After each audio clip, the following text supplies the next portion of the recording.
സംഭവിച്ചു എന്ന് നമ്മൾ മനസ്സിലാക്കണം. ക്രിസ്ത്യാനികളും ജൂതന്മാരും ഒക്കെ അവരുടെ പുണ്യപ്പെട്ട ആളുകളെയും അതേപ്രകാരം അവരുടെ പ്രവാചകന്മാരുടെയും ഒക്കെ ജനനദിനങ്ങളും മരണദിനങ്ങളും ഒക്കെ ആഘോഷിക്കുന്ന ഒരു സമ്പ്രദായം നേരത്തെയുണ്ട്. അവരിൽ നിന്ന് കടന്നു വന്നതാണ് എന്ന കാര്യത്തിൽ ഒരു സംശയവുമില്ല. അതുകൊണ്ട് മുസ്ലിംകളെ സംബന്ധിച്ചിടത്തോളം ഒരിക്കലും അത് പാടില്ലാത്തൊരു കാര്യമാണ്. ഇനി നിങ്ങൾ ആലോചിച്ച് നോക്ക്, ഫെബ്രുവരി 14 പ്രേമദിനം എന്ന് പറയുന്ന ഒരു ദിനം വരാനിരിക്കുകയാണ്. മുസ്ലിങ്ങൾ അടക്കമുള്ള ആളുകൾ യഥാർത്ഥത്തിൽ അതിൽ പങ്കുചേരാനുണ്ട് എന്ന് നാം മനസ്സിലാക്കണം. എന്തേ ഇതിന്റെ കാരണം? ഇതിന്റെ അടിസ്ഥാനം എന്താണ് നാം മനസ്സിലാക്കേണ്ടേ? പ്രേമത്തിന്റെ പ്രതീകമായ വാലന്റൈൻ എന്ന് പറയുന്ന ഒരു പുരോഹിതൻ, ആ പുരോഹിതന്റെ ഓർമ്മ പുതുക്കാൻ വേണ്ടി ലോകം ഇന്ന് അങ്ങനെ ഒരു ദിനം തന്നെ ആചരിക്കുകയാണ്. പ്രേമദിനം എന്ന് പറയുന്ന ഈദുൽ ഹബ്ബ് എന്നാണ് അറബിയിൽ അതിന് പറയുക. ഇങ്ങനൊരു പ്രേമദിനം ആഘോഷിക്കുകയാണ്. നമ്മുടെ മുസ്ലിങ്ങളിലെ ചെറുപ്പക്കാര് ഇതിൽ മുന്നിൽ വന്നുകൊണ്ട് ഇത്തരം ആചാരങ്ങൾ കൈക്കൊള്ളാറില്ലേ? യഥാർത്ഥത്തിൽ ഇത് വലിയ അപകടമല്ലേ? അല്ലാഹുവിന്റെ റസൂൽ പറഞ്ഞത്, മൻ തശബ്ബഹ ബിഖൗമിൻ ഫഹുവ മിൻഹും.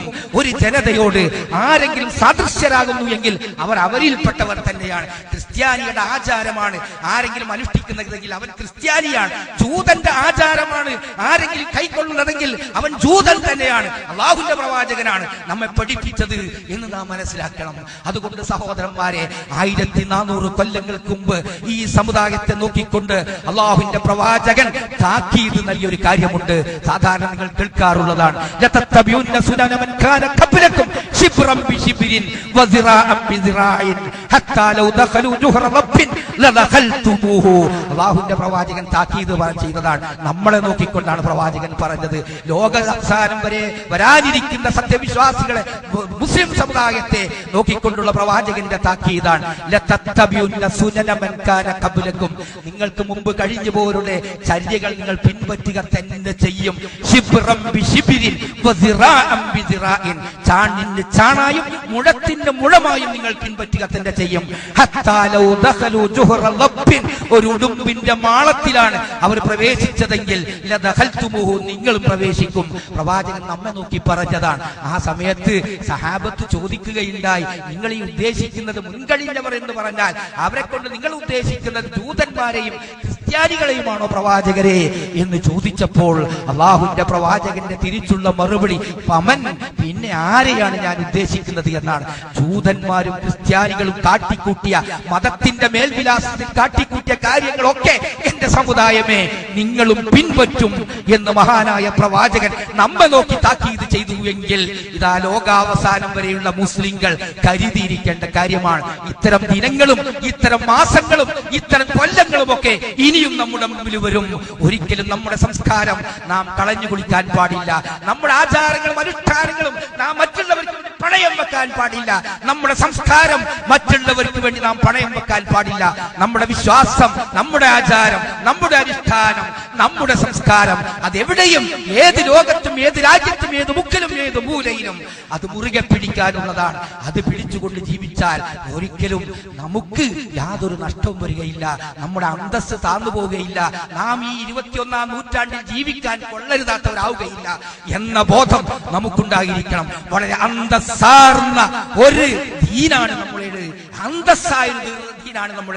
ഈ ദീൻ കൊണ്ടായിരിക്കണം നമുക്ക് എപ്പോഴും അഭിമാനം കൊള്ളാനുള്ളത്.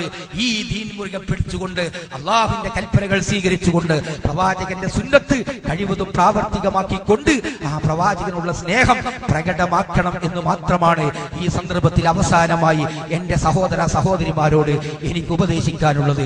ഈ സന്ദേശം അറിയാത്ത ആളുകൾക്ക് നിങ്ങൾ എത്തിച്ചു കൊടുക്കുകയും അതുപോലെ തെറ്റായ എന്തെങ്കിലും പ്രവണതകൾ നമ്മുടെ സഹോദരന്മാരുണ്ടെങ്കിൽ അവരെ അതിൽ നിന്നൊക്കെ തിരിച്ച് യഥാർത്ഥ പ്രവാചക സ്നേഹത്തിന്റെ പൊരുൾ എന്താണെന്ന് മനസ്സിലാക്കി കൊടുക്കേണ്ട ബാധ്യതയും നമുക്കൊക്കെ ഉണ്ട് എന്ന് ഈ സന്ദർഭത്തിൽ ഞാൻ ഉണർത്തുകയാണ്. അല്ലാഹു സുബ്ഹാനഹു വതആല നമുക്കതിന്റെ തൗഫീഖ് നൽകി അനുഗ്രഹിക്കുമാറാവട്ടെ.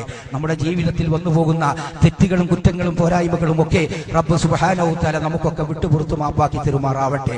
നമ്മുടെ സഹോദരന്മാർക്കും സഹോദരികൾക്കും അല്ലാഹു തആല പുറത്തു മാപ്പാക്കി കൊടുക്കുമാറാവട്ടെ.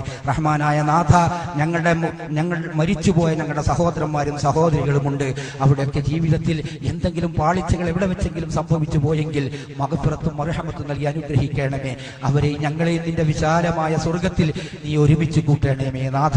മരണ സന്ദർഭത്തിൽ നിന്റെ മലക്കളുടെ സാന്നിധ്യം അനുഭവിച്ചുകൊണ്ട് അവിടെ ആശീർവാദങ്ങളും അനുമോദനം കേട്ട് മനസ്സമാധാനത്തോടെ മരിക്കാൻ കഴിയുന്ന മുത്തഖീങ്ങളുടെ കൂട്ടത്തിൽ ഞങ്ങളെ നീ ഉൾപ്പെടുത്തണമേ നാഥ. അല്ലാഹുമ്മ ഫിർലിൽ മുഅ്മിനീന വൽ മുഅ്മിനാത്ത് വൽ മുസ്ലിമീന വൽ മുസ്ലിമാത്ത് അൽ അഹ്യാഇ വൽ അംവാത് ഇന്നക മുജീബുദ് ദഅവാതി യാ ഖാദിയൽ ഹാജാത്ത്. അല്ലാഹുമ്മ അഇസ്സൽ ഇസ്ലാമ വൽ മുസ്ലിമീൻ വഅദിൽ അശ്ശിർക വൽ മുശ്രികീൻ. അല്ലാഹുമ്മ അജിർനാ النار ربنا آتنا في الدنيا حسنة وفي الآخرة حسنة وقنا عذاب النار. وآخر دعوانا الحمد لله رب العالمين. السلام عليكم ورحمة الله وبركاته.